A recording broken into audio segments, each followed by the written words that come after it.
Vous m'avez tellement manqué, les enfants.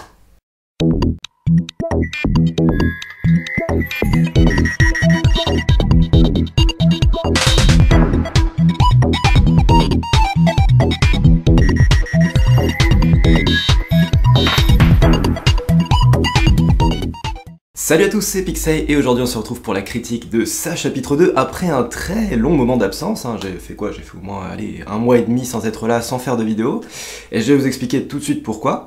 Alors Ça chapitre 2 c'est réalisé par Andy Muschietti. Je vous préviens d'avance que comme il y a déjà eu un téléfilm et que l'œuvre est quand même tirée d'un livre, je vais spoiler, tout simplement, parce que pour ceux qui connaissent pas encore l'histoire, vous vous doutez bien que sur les affiches, sur les bandes annonces, le clown est revenu, ce qui est déjà un énorme spoil en soi, mais logique.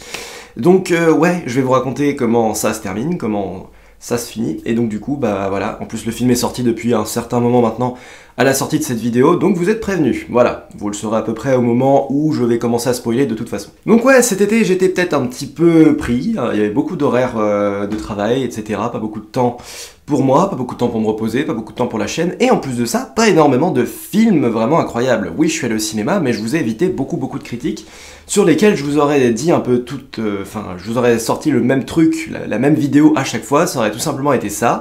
C'était bien, mais qu'est-ce que j'en ai rien à foutre. Vous avez notamment pu le voir sur la critique de Fast and Furious. Là maintenant, je suis en vacances, à la cool, j'adore le mois de septembre personnellement, parce que j'ai pas de rentrée, j'ai rien à faire, et je pars en vacances tous les ans à cette période-là, sauf cette année.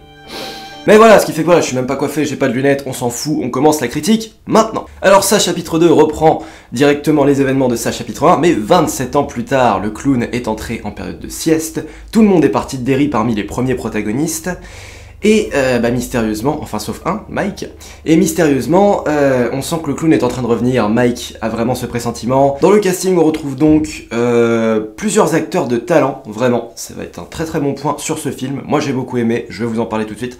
On a Bill Hader qui est vraiment le gros, je pense, du casting. Beaucoup pensent à James McAvoy et à Jessica Chastain, forcément, qui reprennent respectivement les rôles de Bill et de Beverly. C'est vrai qu'ils sont très bons aussi, mais c'est vrai que voilà, le personnage de Richie a été particulièrement réussi, je trouve. Et après, on a aussi d'autres acteurs dont je connais pas les noms, hélas, et j'ai pas eu le temps de vraiment rechercher avant cette vidéo, je suis un peu en retard, faut que je fasse vite. Mais je trouve que l'interprète de Eddie est aussi, mais vraiment génial. Il a c'est un truc de fou, j'arrive pas à expliquer à quel point ce mec a réussi à être la version adulte de Eddie par rapport à ce qu'on avait vu dans le premier film. C'est assez époustouflant. Niveau ressemblance, c'est sans doute l'acteur qui a le plus réussi à se mettre dans la peau du personnage. Vraiment, c'est les mêmes. Tu vois même plus deux acteurs différents, tu vois un personnage qui a pris 27 ans dans la tronche, mais qui a exactement les mêmes traits de visage. Enfin, c'est incroyable, voilà. Et le reste du casting est plutôt bon. Après, ensuite, Bill Skarsgård qui nous avait déjà époustouflé dans sa chapitre 1. Très globalement, tout le monde avait été d'accord là-dessus. Et voilà, il y a quelques surprises de casting, dont je vous parlerai pas forcément là, mais que vous allez découvrir au fil du film, et c'est très sympa. Et donc ça, chapitre 2, il est temps d'en parler, et d'entrer dans le vif du sujet. Tout d'abord, voir un petit peu la réaction globale du public. Il semblerait qu'il est déçu, et je pense que j'arrive à comprendre pourquoi, mais je pense que cette vague de déception, entre guillemets, va faire en sorte que justement le film soit réussi. C'est parce qu'il vous a déçu, je pense, que le film est réussi selon moi. C'est parce qu'il est trop long pour beaucoup de gens, c'est parce qu'il est peut-être un peu trop riche, c'est vraiment ce qui ressort le plus, oui, il y a trop de scènes, il y a trop de ceci, il y a trop de cela, ils le rencontrent tous à nouveau une fois, enfin voilà, je rentrerai là aussi plus dans le vif du sujet plus tard, mais c'est parce que ce film s'est donné les moyens d'aller jusqu'au bout, d'adapter le bouquin au maximum, de retirer ce qui n'allait pas, mais de garder vraiment, parce que il garde profondément ce qu'il y a d'intéressant, ce qu'il y a de majeur, et c'est ce qui n'a pas plu aux gens, je crois, c'est de se dire, purée, c'est un truc de fou. Il y a tellement de scènes, tellement de références, mais qui apportent du plus, qui apportent vraiment de la plus-value à ce film, et c'est ça qui est incroyable. 2h45, j'ai l'impression que beaucoup n'avaient pas compris que le film allait être aussi long que ça, que le film allait vraiment...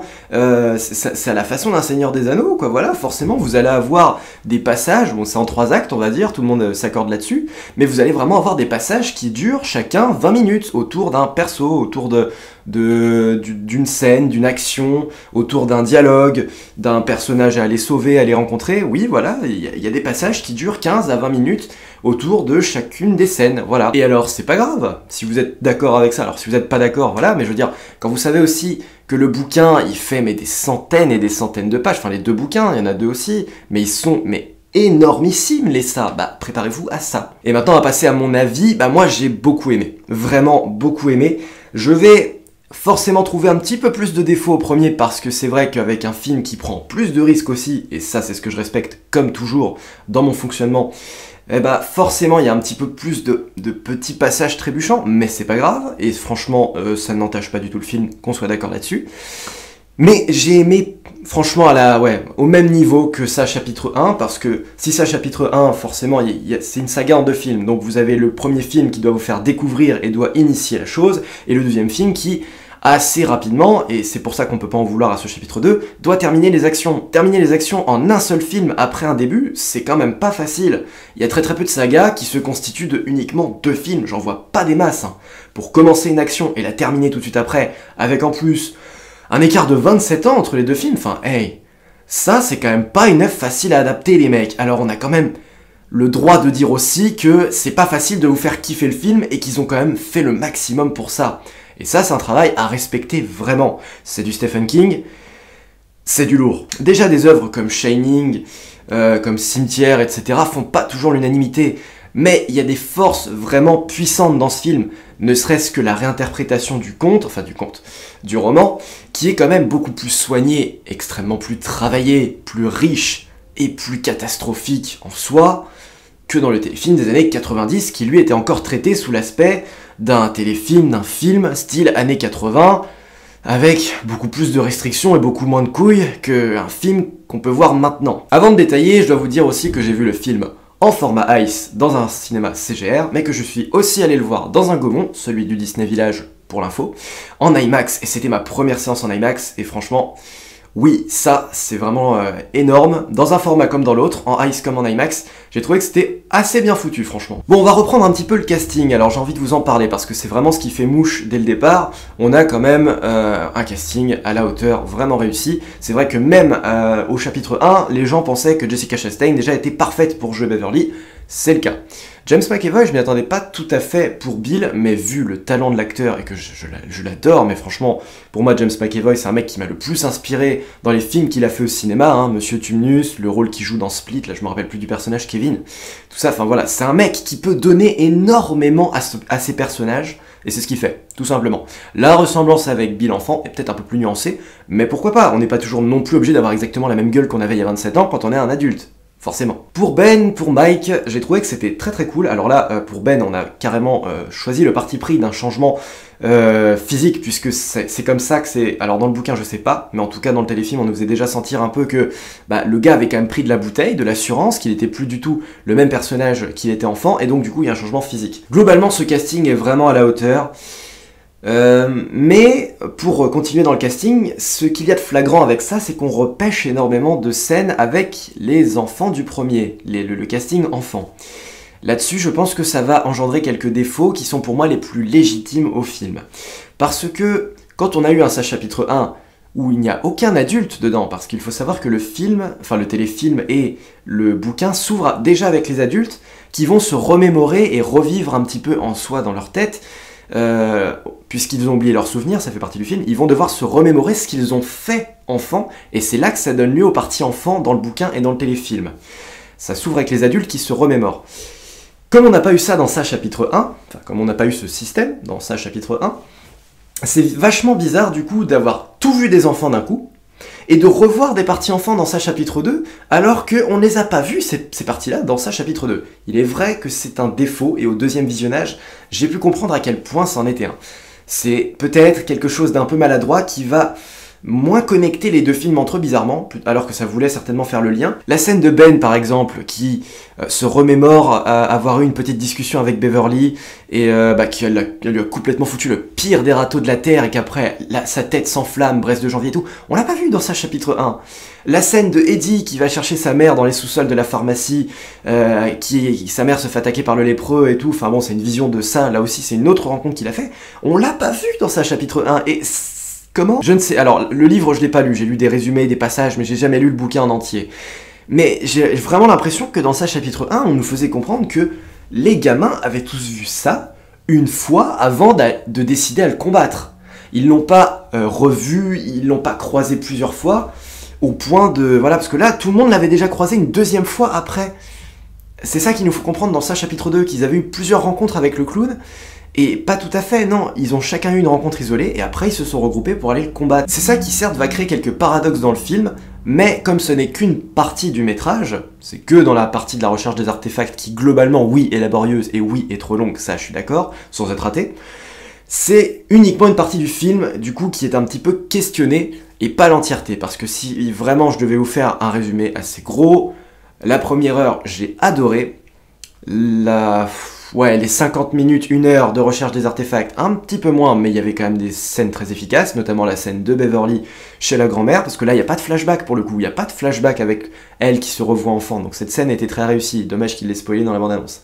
Et les 45 dernières minutes de film, la demi-heure de climax, elle était aussi vraiment très bonne, j'ai trouvé, vraiment. Et ça aussi, c'est plutôt quelque chose d'assez bon, quand on revoit le téléfilm, putain, la fin, elle était fade de ouf, quoi, c'était fadasse au possible.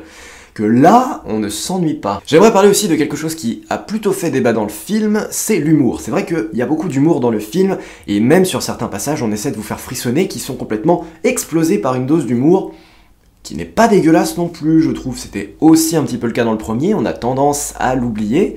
L'humour était quand même plutôt présent, peut-être pas autant sur les scènes d'horreur, ça c'est vrai, mais il en reste quand même certaines qui sont purement horrifiques, qui sont purement dans la tension. On va vraiment jouer sur l'angoisse, il en reste quelques-unes aussi qui ne sont pas entachées par l'humour, et finalement aussi j'aimerais que ça soit important de rappeler que ce clown est vaincu par les sentiments positifs. L'amour, la confiance, le courage, le rire, il faut se rappeler qu'on est en train de combattre une entité qui est la peur à l'état pur, le mal, la perversion. Si nos héros la combattent avec la peur au ventre, sans aucun courage, sans aucune dose de confiance en soi, et c'est ce qui est vu dans le film à un moment, hein, avec le personnage d'Eddie, ils n'arriveront pas à la vaincre. Ils sont obligés d'être eux-mêmes. Richie est un mec qui fait des vannes, est un mec qui vit de ça, c'est un comédien.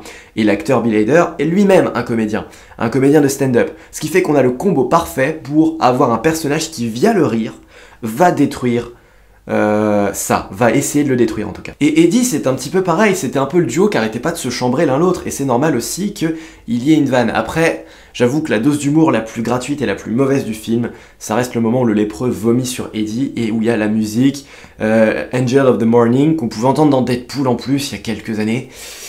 Ouais, c'était pas tip top de mettre ça comme ça a duré 1 seconde. Voilà, mais il y a des fois de l'humour qu'on adhère, on n'adhère pas, mais c'est aussi sympa de faire respirer un peu le spectateur, et c'est pourtant aussi un des trucs positifs du premier film, c'est qu'on avait dit, bah c'est sympa parce qu'il n'y a pas que de l'horreur, il y a aussi un petit peu de détente. Il y a des moments où justement on peut aussi profiter, avoir des moments semi-familiaux dans ça, ce qui est quand même assez incroyable, et pas seulement 1h30, 2 heures de boule au ventre, vraiment d'angoisse et de dark total, comme ça peut être le cas dans les Conjuring, comme dans les Annabelle, voilà, où il y a peut-être même trop d'horreur, carrément, il n'y a pas assez de développement de personnages. Ici on vous développe les personnages, on vous les rend attachants, on essaie de vous faire rire avec eux, de vous faire peur avec eux, et c'est bizarre que ça plaise pas autant que dans le premier. Ouais, enfin bon, moi j'ai pas du tout eu de soucis avec ça. Ça peut être un petit pas hésitant là aussi, c'est un peu mal dosé, mais franchement, il y a quand même quelque chose de très efficace. Bon, passons à l'horreur. Il y a des scènes qui globalement sont plutôt terrifiantes et d'autres un peu moins, comme je vous l'ai dit. Beaucoup de CGI, je trouve. Beaucoup de CGI. C'est un peu ce que j'avais reproché au premier. Moi j'ai vraiment énormément de mal au niveau des films d'horreur avec tout ce qui est practical effects de base, tout ce qui est maquillage sur les acteurs, et c'est pour ça que le clown en lui-même reste l'entité peut-être la plus démoniaque et la plus réussie du film. Quand on voit vraiment Bill Skarsgård et son maquillage et costume de clown, on sent que c'est palpable, on sent que c'est vrai, on sent que c'est un cauchemar. Quand ils vous sortent des créatures et des monstres, on sent tout de suite que tout a été fait par ordinateur, que la chose est beaucoup moins crédible et beaucoup moins réelle. Vous avez un chien qui va se transformer en chien monstre, c'est quand même pas assez fou. La scène de la grand-mère, bah, tout le monde est plutôt d'accord pour dire que c'est toute la partie qu'on vous a montrée dans la bande-annonce qui est vachement plus terrifiante que la chute de cette scène où finalement bah, on vous sort un espèce de monstre. Allez, on va dire que c'est la vieille dans Shining, dans la salle de bain, c'est absolument c'est tétanisant pour moi, vraiment. Et là, voir une vieille avec les cheveux dressés, mais vraiment en mode CGI, ça pourrait être un monstre dans je ne sais pas quel film par exemple, ça pourrait être un monstre dans Dark Crystal, quoi d'autre, ça pourrait être un espèce de zombie dégueulasse dans Resident Evil, enfin voilà, vous voyez, ça va pas tellement très loin dans la dose de peur. On revoit énormément aussi de cadavres enfants dans le film, enfin énormément, beaucoup en tout cas. Moi ça me fait beaucoup plus peur, ça justement, de voir des... Je l'avais déjà dit dans ça chapitre 1, c'est vraiment ce qui me fout le plus la trouille, c'est de voir des personnages imagés qui sont complètement décomposés, qui ont vraiment la mâchoire qui se barre en couille, des yeux blancs, des morts, quoi. Moi, ça me fait vraiment peur de voir des morts et de pas voir des monstres tout en CGI. C'est vrai aussi que l'ouverture du film avec les deux gays, ça fait réfléchir, ça vous fout dans le bain direct, et ça prouve qu'il n'y a pas que le clown aussi qui est un enculé, enfin en tout cas il a vraiment une aura maléfique sur toute la ville. C'est ça qu'il faut comprendre, et c'est très bien expliqué dans le bouquin, un petit peu moins dans les films, ça c'est vrai, mais c'est vraiment une corruption qui s'étend à la ville entière de Derry, et c'est comme si le clown, des fois, avait... les humains, les adultes sont un peu ses pions. On voit aussi qu'il se sert de Henry Bowers pour ça, pour attirer justement le plus de gens possible dans son piège, grâce aux personnes les plus pourries de la ville, qui sont un peu ses serviteurs en soi, hein, pratiquement, on en est presque là. Voilà autant d'idées quand même très bien traitées dans le film, hein, voilà, ça c'est un parti pris que le téléfilm n'avait pas pris d'ailleurs, de mettre la scène homophobe, voilà, bon, enfin je sais pas si c'était pour une quelconque raison qu'il ne l'avait pas mise, mais elle est terriblement efficace cette scène, franchement ça fait peur, et c'est injuste, c'est tellement injuste vraiment de voir ce qui arrive à ces personnages-là. Et on en vient à ma scène peut-être préférée du film, oui ma scène préférée disons-le, parce qu'elle me rappelle énormément celle de Georgie, c'est celle avec la petite fille qui a sa tache de naissance sur la joue, celle-là elle est assez diabolique aussi, hein, forcément, on va dire que le labyrinthe dans le Palais des Glaces est assez horrible lui aussi. J'ai peut-être eu beaucoup plus de ressentiment et de peur à voir des enfants, des personnages qu'on ne connaissait pas, qui avaient l'air vraiment purs, innocents, se faire bouffer alors qu'ils méritaient tellement pas, vraiment pas. C'est pas des adultes, c'est pas des adolescents qui font les cons, qui sont détestables et qui sont juste chiants à mourir, là ce sont des enfants. C'est vrai que c'est assez cruel de voir ça, et c'est vraiment ce qui me plaît, et vraiment la scène sous les gradins du match de baseball, ouais, ça la fout mal, ça me fait pas rire, et ouais, ça me fait pas peur en soi, mais ça me fait mal, franchement, ça me fait mal, je me dis c'est triste, et c'est aussi là que le film arrive quand même à donner un petit peu de sentiment aux spectateurs. Le final, qui était assez extraordinaire là aussi, moi je trouve que l'araignée Pennywise, elle est vraiment, mais à des milliards d'années-lumière au-dessus de cette araignée dégueulasse qu'il y avait dans le téléfilm, qui servait à rien, et qui n'avait... qui bougeait pas, qui avait aucune action. Elle était chiante à mourir. Alors franchement, là aussi ça va être encore de l'humour, mais la scène où Richie se fait avoir par les lumières mortes, mais elle est à la fois effrayante et à la fois, mais à mourir de rire, franchement, comment il se fait arrêter net sur le tas. Mais ça prouve le pouvoir de Pennywise, quoi, de se dire, bah, si je te fais fermer ta gueule, je te fais fermer ta gueule, mec. La mort de Eddie, tout ça, il y a vraiment beaucoup de rebondissements, je trouve, sur la fin.